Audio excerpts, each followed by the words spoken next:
Hi everyone, my name's Emma. Today we were talking about Barack Obama. When it comes to choices and decisions, the ones that we make with more intention will help us create the world that we want to live in.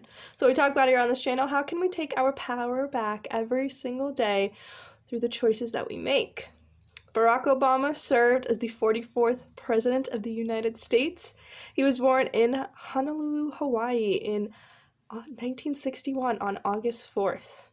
He went to a school in Chicago where he then became a organizer for the community. He then went to a law school in 1988 at Harvard, and then he moved on and became a senator in Chicago until 2004 when he officially began his run to become president.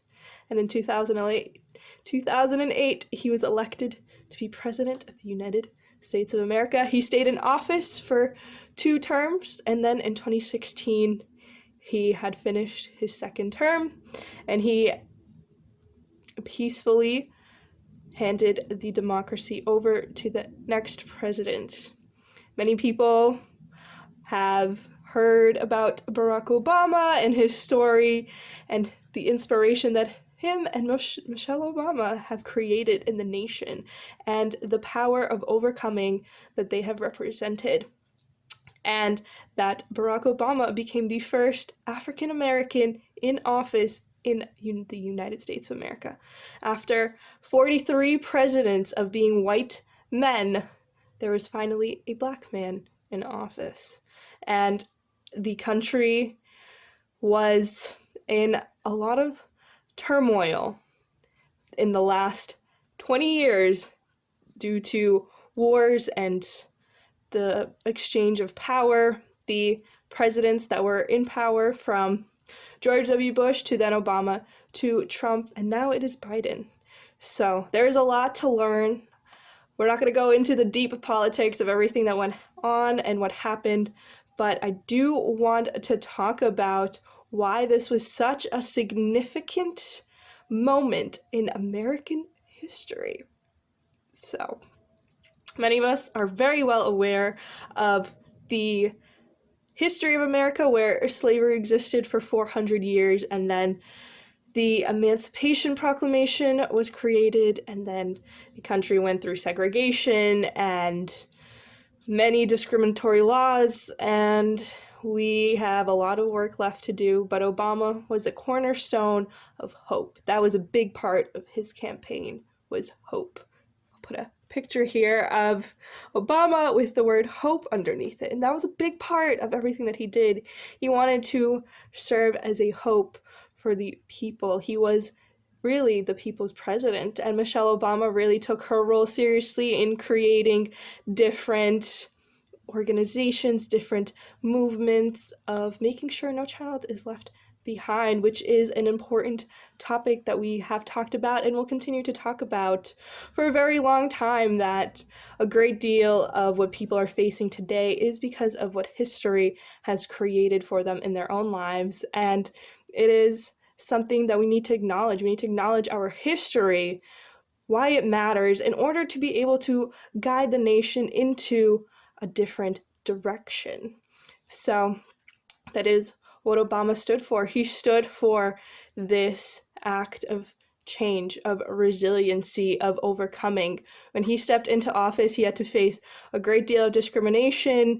They were put under the greatest microscope that was ever put on any president, and he had to overcome challenges constantly and consistently to prove his contributions were valid and important, and that he served as the people's president for 8 years. So what can we learn about his story and why it matters? Well, the first thing that I want to talk about when it comes to what Obama was able to overcome is that he just persisted. He didn't start off in a situation where it was going to be very clear that someday he would be president. He started off with humble beginnings, as they would say it, and he was able to progress further and further. So back when he was 23, he was a community organizer in Chicago. He probably had no idea what was coming, that he would be able to be president But that's the thing, isn't it? We can't predict our future, but every step we take right now in the right direction will bring us to that purpose that we need to fulfill. And that was what he was able to do. He faced a lot of backlash. He created a lot of firsts. He was the first Black man in Harvard to be president of the newspaper. So being president was something that was a big part of his past as well. But he became the first in different aspects, but he never gave up. He was persistent, and he never said, well, I'm right here, right now, this is as far as I can get. He had to let go of the beliefs that other people had regarding him, and that is what we will continue to talk about for a long time. Every person who has achieved at levels that people could not expect of them, it is because they let go of those expectations from others and from themselves to say, hey, whatever it is that I can do today, let me move forward and to do that. And to be this symbol of I can do it to myself first and foremost. We need to be doing that. We need to be creating that resistance in ourselves to what others are saying and to let go of the expectations that we have on ourselves as well. I'm sure he had to do that time and time again, and Michelle Obama also had to do that. When she stepped into her role, she was faced with a lot of criticism as well, and she overcame it every single step. She has a wonderful book named Becoming and a documentary as well on Netflix. So check both of those out as well. There'll be other resources, as always, down below in the description box, so you can go and find out a bit more about the story yourself. And another big part about Obama and his triumph is that he kept this wave and this unwavering ability to stand strong in his beliefs. He was able to be composed when he talked to people. He was able to keep his cool. He was able to distinguish between what needed to be said, what could be said, and he was able to do and make these decisions very quickly.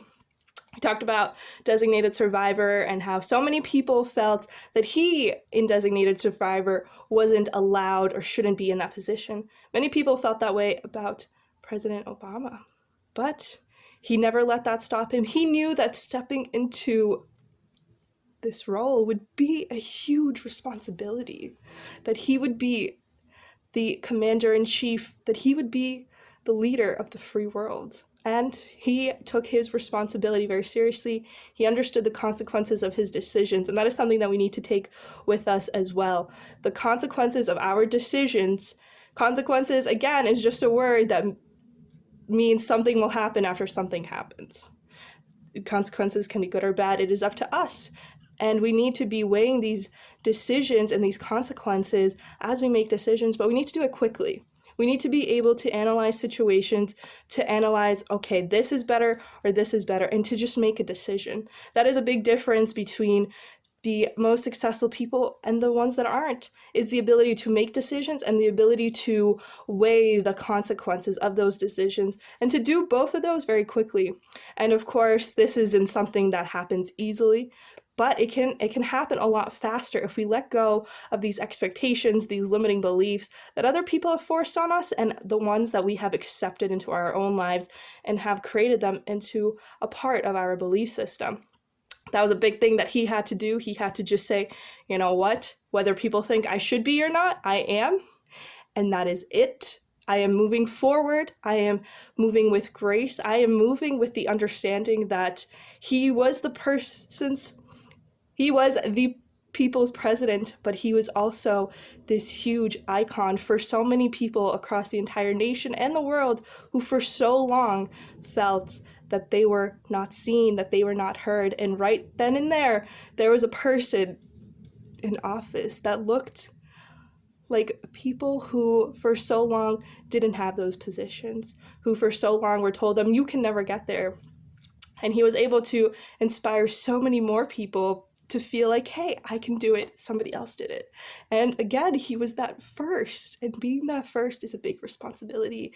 And that was also something that he had to take on and move with every single thing that he did, to understand that, yes, I am a president, and now there's these added layers of he is the first in this scenario. So there's really no rule book when you're the first in a situation like that. You just have to trust your instincts and trust that the experiences that you've had so far really have developed you into being able to deal with those situations, just like Madam C.J. Walker did, just like a lot of people we've already talked about and will continue to talk about, that trust is first formed in yourself and nothing will be placed in front of you that you cannot accomplish. And he accomplished a great deal during his presidency, and he was one of the most influential people for many different reasons. It wasn't just because of his race, but the way he spoke to the nation, the way he spoke to people, the way he saw them, the way he actually respected what they had to say and cared for it. And he continues to do great work after he's left the office, and Michelle Obama as well. She did her tour for her book, again, Becoming, and she did an amazing job. Barack Obama has also written multiple books, and one of them was The Audacity of Hope. Now, I hope that you go and read some of these books, but The Audacity of Hope, hope was a huge part of his campaign, and now he is saying that hope is really something that it's like, oh, well, you're just going to hope against all odds that you're going to be successful. And the thing is, you have to take on that persona. You know what? I am going to do this regardless of what is going to happen. I have hope. I have the understanding that I can do it. And he had that. And that's why he was able to get there. He's written multiple books, has helped so many people, and continues to do so. And then at the end, he had to leave office, and he had the peaceful transition of power, just as George Bush peacefully transitioned power to President Obama. President Obama had to peacefully transition power to Trump, and to understand how much he had built, how much he had changed, and to be handing the presidency, the country off to the person who he may or may not have agreed with in different ways. He had to do it with this grace and understand that he did his part, and that what happens next, he has just tried to help people as much as he could, and that there are some things that we cannot control. And that is what I want to bring into this last part, is we cannot necessarily control events that are happening outside of us, but we do have an influence on them if we choose to live in authentic compassion with the person that we are, and with genuine expression of the things that we believe and movement through the world in ways that we are proud of. And he may have felt like this was a real big disappointment on the country for what was about to happen. And as we saw with the next exchange of power from Trump to President Biden, it was very clear that there wasn't that respect in the other direction. And it's very eye-opening to see that how one power transitioned to the other, and the next one transitioned was very different. And a lot of what happened is a big inspiration of why I'm choosing to talk about everything. Of course, I was going to choose to do this anyway, but there's an even bigger urgency because there's so much that isn't talked about, that isn't known, that isn't taught in schools. And hopefully, because of seeing this change, seeing what is going on, and that it is widespread to see on camera phones, on video, that we can actually see the truth of what has been happening for so long, and it truly has been happening for far too long. So if you can take these lessons with you when you move forward through life, you can become that success in whatever capacity success is to you.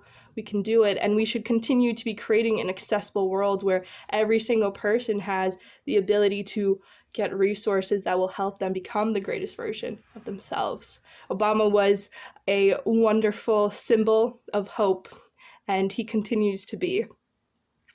But we get to choose to be that for ourselves as well, and for others. So the choice is yours. It always has been. I hope you got something out of today's video. I will see you soon, but until then, I hope that you have an amazing day.